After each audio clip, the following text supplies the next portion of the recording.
birthday sa'yo. Happy birthday. Pasensya na kami nakakain. Ano ba? Oh, Parkoy. Pak na.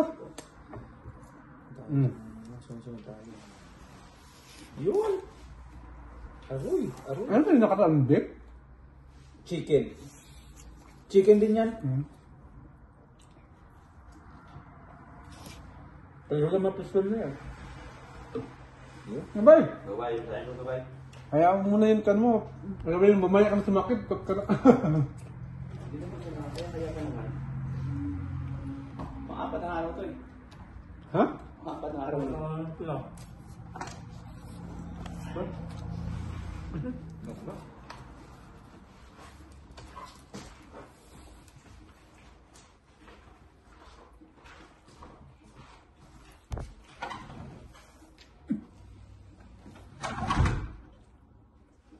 Basta naman yung ano mo.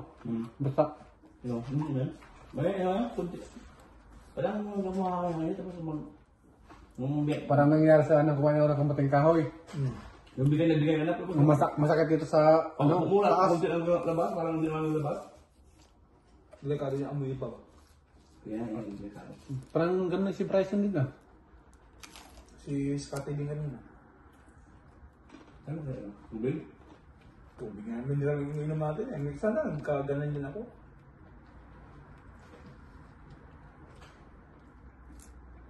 Sa ulam siguro yung palitoy natin. 4 na 5 araw mo na pinakain. Hindi ka pinatawag sa 4 na araw. Kasi hanggang 4 na araw yung pinakalimit pa na yung pagkain kasi hindi ko ako 3.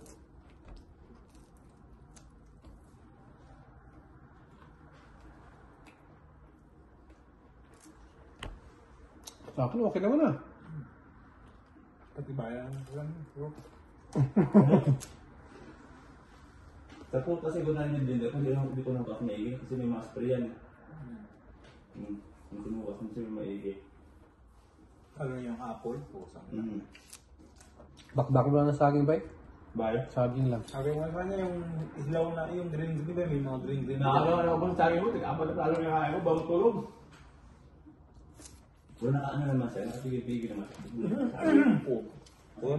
Nakapigil-pigil naman siya.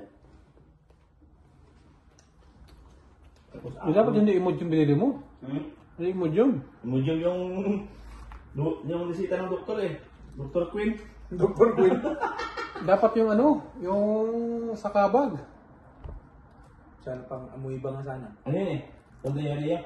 Okay na yun. Dere, ba't ako nagtatae ka din naman eh? Kaya yun sa ating yun din.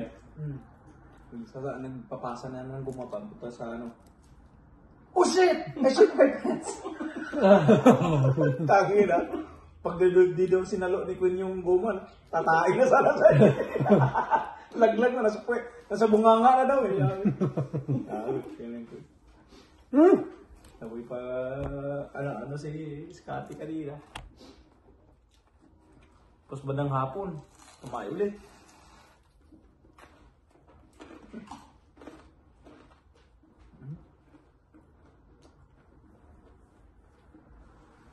Bahala sila ng diop-diop. Hindi tayo epektado dyan. Nakaya sila. May sabi na pa nga tayo. Iwan ko si Otis niya. So, sila sinabihan? Hindi ko rin alam. Huwag mo na sabihin. Oo, na. Pero dito sa ni Aboy. Kasi nung lumapit sa akin si Aboy, pabulong eh. Saturday. So, nag-usapan pang bulok. Pati si Brian. Hindi pa ko sinabihan eh. Matik niya. Sabi sa akin ni Brian. Hindi mo marunong forklift. Forklift pa dito sa taas. Kung wala yung driver. Binigyan ako ng authorization na mag-forklift. Yan. Nagpa-reprofit na tayo niya. Nung isinutusan mo ako na i-forward lang yung ano, balita. Andun ka sa mark, gano'n no? Mark. Hindi ako ni, ano, Chip, kasi si Mark eh. si Lucas. Asip din. Alam mo ba na, yan sila ni Bini. Alam mo ba ako ang mapapagalitan yan pag nahuli ka? Ayan. Nung sabihan doon naman si Lucas. Ako, hindi. Wala, yun. Tusa ako medyo eh. Kung sila ng utos, nagkalo ko sila. At hindi kayo, sinabi ko kayo na, ikaw na magkuha. Magpapil pa na lang. Sabi ko, nag-sprint ako sa inyo. Sa driver tsaka sa'yo. Maganda na kami, ano kami, may television, no? Si Beldo, ano din. Kung makita kami ni Becky na tapos-tapos na. Tao. May nakausap ako ng Canadian sa press ko ba? Hmm. Hello, magandang hapon. Kumusta? Bakit? Sabi, ever been in the Philippines? Sabi niya, no. Dito lang, daming PSW, Filipino. May bitin kasi ako na bigas eh. Ano mo Tagalog? Ang galing mo Tagalog eh. Sabi niya, nakakaintindi kami sa inyo.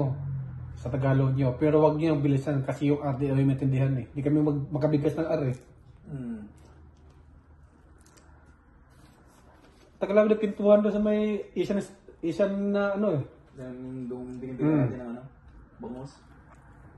Nagtatagalog talaga? Tagalog. Ang pusang gala. Baka may syuta na... Nakaka-speak daw siya civil language. Ay, yun lang, linguistic. Lalo na yung mga... Oh! Linguistic. Pagumbiyan. Mga 8, 10 yung mga ano. Sabi sa akin, ano ka ba estudyante? Katrabaho sa ng trabaho. Ah, magaling. Magaling. Ang sagot ko English eh. Kasi, mamaya, di ba yun yung Tagalog? In English ko lang. At least nakakapagsalita siya ng Tagalog. Pag alis ko, naluto sa kabilang counter, paalam!